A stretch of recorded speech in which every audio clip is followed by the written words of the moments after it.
There's only one question we could possibly ask them, and that is, how did they do that?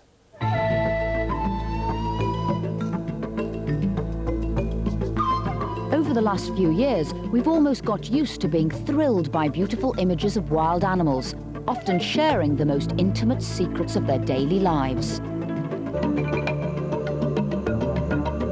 Usually it's the work of the BBC Natural History Unit. So, how do they do that? 40 years ago, cameramen like Eric Ashby were pioneers in wildlife photography. What they captured on celluloid also captured viewers' hearts. It was the popularity of their films which led to the unit being formed.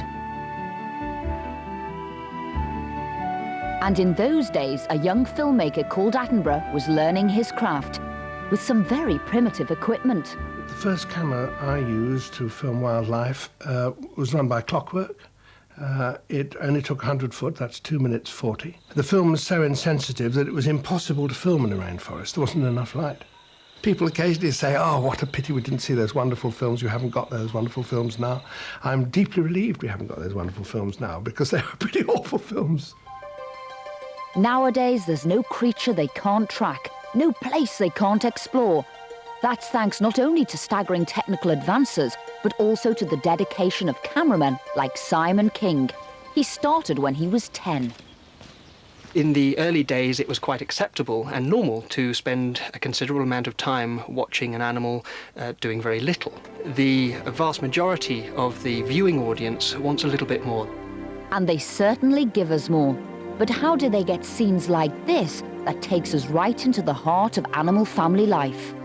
Well, if you're going to see inside the burrow, you've got to have some way of getting into it.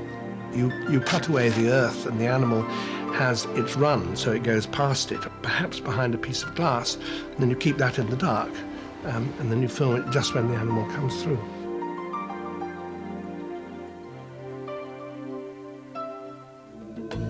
This mole rat was filmed the same way, and he's a mole with a message, delivered via this geophone. Basically, it's just a device which turns vibrations in the ground into sound, which I can hear and record on this.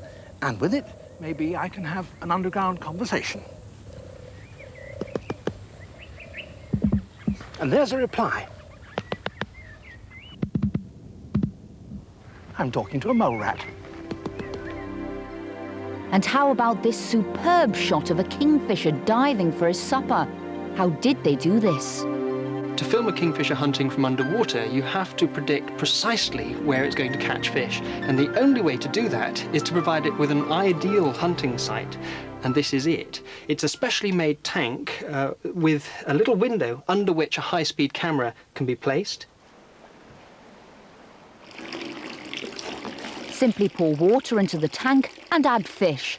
In their own habitat, the birds soon get used to this highly convenient hunting arrangement, and Simon gets his shot. But things can go wrong. Not all of the technological wizardry ends in success, and one notable failure was this duck, which I designed to try and achieve a duck's point of view of courtship using a tiny electronic camera in its beak and a radio control unit underneath. The whole thing swam in to the courting duck group and was met with nothing more than indifference from the ducks. However, it was badly beaten up by the adjacent swans. Some creatures are less approachable than others and less keen on cameramen. So how do you get a shot like this? Lens and camera technology is changing all the time, and that, of course, helps enormously gain special views of special events in the natural world. This type of straight-scope lens is used a lot now to get an intimate view of creatures that are otherwise difficult to approach. When we first saw these shots, we couldn't believe our eyes. There was total trust on both sides. And that wasn't just a matter of luck. All of us who make natural history programs are deeply in the debt of scientists.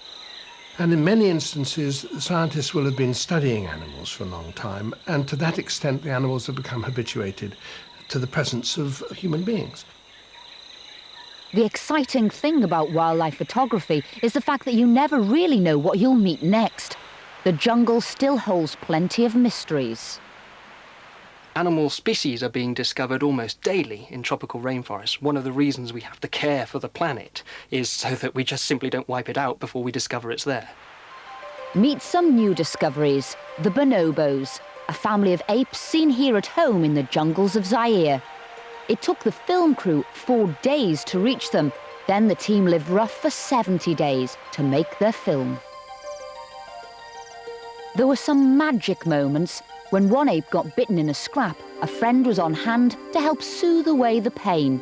It's scenes like this that get millions of us hooked on wildlife shows. I think animals will always be fascinating. There will always be an audience for them.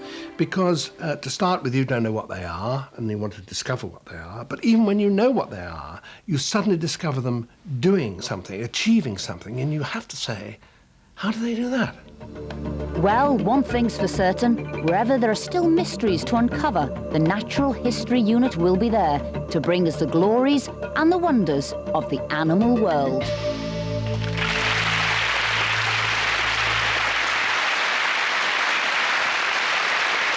And by the way, the next series of Wildlife on One starts on BBC One at 8 o'clock on Thursday, the 13th of February. Look forward to that. But still to come on tonight's How Do They Do That?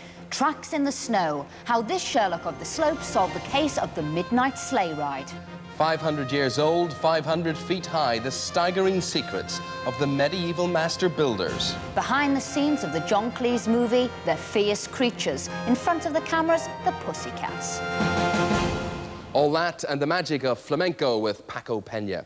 Now, you may have noticed on TV this week that the BBC is running Count Me In. Now, Count Me In is a campaign to persuade those of us who find anything to do with maths a headache, and that includes me, that numbers can be fun as well as useful. Meet now a man who's got a head for figures, ladies and gentlemen, the memory man, Dominic O'Brien.